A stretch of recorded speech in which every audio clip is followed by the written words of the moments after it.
आज हम जानने वाले हैं कि वीज़ा क्या होता है और वीज़ा के कौन कौन से प्रकार होते हैं। वीज़ा का फुल फॉर्म है visitors international stay admission. Visa यह शब्द लैटिन शब्द चार्टा वीज़ा से लिया गया है, जिसका मतलब है वह कागज जो देखा गया हो। वीज़ा यह दूसरे देश में प्रवेश करने के लिए या रहने के लिए मिला हुआ आधिकारिक अनुमति दस्तावेज होता है। वीज़ा मिलने का अर्थ है किसी व्यक्ति को किसी देश द्वारा अपने देश में आने की अनुमति मिलना। आपको जिस देश में जाना है वहां से आपको वीज़ा लेना पड़ता है। जिस प्रकार कुछ देशों में प्रवेश करने या रहने के लिए वीज़ा की आवश्यकता होती है, उसी प्रकार कुछ देश छोड़कर बाहर जाने के लिए भी वीज़ा लगता है, जिसे एग्जिट वीज़ा कहा जाता है। उदाहरणार्थ ईरान, कुवैत, ओमान, सऊदी अरब, यूएई आदि देशों को छोड़कर बाहर जाने के लिए विदेशी मजदूरों को एग्जिट वीज़ा लेना पड़ता है। वीज़ा पासपोर्ट में स्टैंप या स्टिकर के रूप में होता है। साथ ही वीज़ा एक स्वतंत्र दस्तावेज और इलेक्ट्रॉनिक रूप में भी होता है। इलेक्ट्रॉनिक वीज़ा को ई वीज़ा कहा जाता है। ई वीज़ा यह इलेक्ट्रॉनिक रूप में भरा हुआ एक फॉर्म होता है, जिसे फोन में भी रखा जा सकता है। वीज़ा में वीज़ा धारक का नाम, पासपोर्ट नंबर, जन्म तारीख, वीज़ा की समाप्ति तारीख, यात्रा का स्थान, यात्रा का कारण और अन्य जरूरी जानकारी शामिल होती है। स्टैंप वीज़ा में कम जानकारी शामिल होती है, उसमें यात्रा का स्थान और वीज़ा समाप्ति की तारीख शामिल होती है। भारतीयों को नेपाल और भूटान समेत कुल 60 से भी अधिक देशों में जाने के लिए वीज़ा की आवश्यकता नहीं होती है। वीज़ा दो तरीके से पाया जा सकता है, जैसे ऑनलाइन और ऑफलाइन। ऑनलाइन तरीके से वीज़ा पाने के लिए जिस देश में जाना है उस देश के दूतावास की अधिकृत वेबसाइट से आवेदन करना होता है, और ऑफलाइन तरीके से वीज़ा पाने के लिए जिस देश में जाना है उस देश के दूतावास केंद्र में जाकर आवेदन करना होता है। वीज़ा प्राप्त करने के लिए वीज़ा के प्रकार के अनुसार कम ज़्यादा समय लगता है। वीज़ा के प्रकार। दुनिया में वीज़ा के कई सारे प्रकार हैं। उनमें से कुछ लोकप्रिय प्रकार हम देखने वाले हैं। नॉन इमिग्रेंट वीज़ा यानी गैर प्रवासी वीज़ा।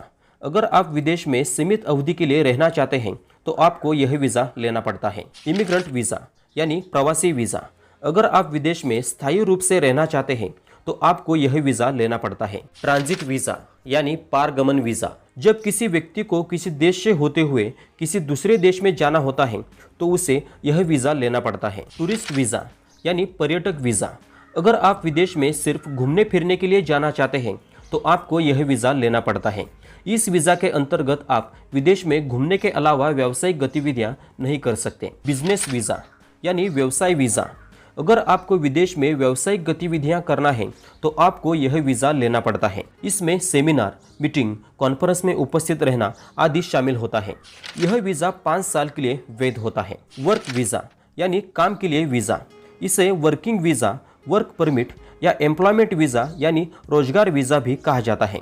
अगर आप विदेश में काम करने के लिए जाना चाहते हैं तो आपको यह वीज़ा लेना पड़ता है। यह वीज़ा सीमित अवधि के लिए वैध होता है। वर्किंग हॉलिडे वीज़ा यानी घूमने के साथ साथ काम करने का वीज़ा। यह वीज़ा आमतौर पर 1 साल तक वैध होता है।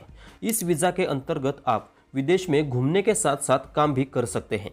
यह वीज़ा 18 से 30 उम्र तक के युवाओं को जारी किया जाता है। यह वीज़ा कुछ ही देशों में देखने को मिलता है। मेडिकल वीज़ा यानी वैद्यकीय वीज़ा। अगर आप विदेश में वैद्यकीय उपचार लेने के लिए जाना चाहते हैं तो आपको यह वीज़ा लेना पड़ता है। स्टूडेंट वीज़ा यानी विद्यार्थी वीज़ा। कोई व्यक्ति विदेश में उच्च शिक्षा के लिए जाना चाहता है तो उसे यह वीज़ा लेना पड़ता है। ऑन अराइवल वीज़ा यानी आगमन के बाद का वीज़ा। जब आप किसी देश में प्रवेश करते हैं तब उस देश में इमिग्रेशन विभाग द्वारा आपको वीज़ा दिया जाता है, जिसे ऑन अराइवल वीज़ा कहा जाता है। इसके लिए आपके पास पहले से ही एक वीज़ा होना जरूरी होता है। डिप्लोमेटिक वीज़ा यानी राजनयिक वीज़ा। डिप्लोमेटिक पासपोर्ट धारक को यह वीज़ा जारी किया जाता है, जैसे राजनीतिक नेता और कुछ उच्च पदस्थ सरकारी अधिकारी। मैरिज वीज़ा यानी विवाह वीज़ा। यह वीज़ा सीमित अवधि के लिए वैध होता है। अगर कोई व्यक्ति किसी विदेशी लड़के या लड़की से शादी करने जा रहा है तो उसे उस देश के दूतावास से यह वीज़ा लेना पड़ता है, जिसके बाद वह विदेश में जाकर शादी कर सकता है। जर्नलिस्ट वीज़ा यानी पत्रकार वीज़ा। पेशेवर पत्रकारों को विदेश में जाकर रिपोर्टिंग संबंधी कार्य करना है तो उन्हें यह वीज़ा लेना पड़ता है। पिलग्रिमेज वीज़ा यानी तीर्थ यात्रा वीज़ा। विदेश में धार्मिक स्थलों की यात्रा करने वाले या धार्मिक समारोहों में भाग लेने वाले लोगों को यह वीज़ा जारी किया जाता है। सबसे प्रसिद्ध उदाहरण है सऊदी अरब का हज वीज़ा। कॉमन वीज़ा यानी सामूहिक वीज़ा। कॉमन वीज़ा के जरिए हम 1 से अधिक देशों की सैर कर सकते हैं। उदाहरणार्थ शेंजन वीज़ा। इस वीज़ा से बिना किसी रुकावट के यूरोप के 25 सदस्य देशों की सैर की जा सकती है। रिसर्च वीज़ा यानी अनुसंधान वीज़ा।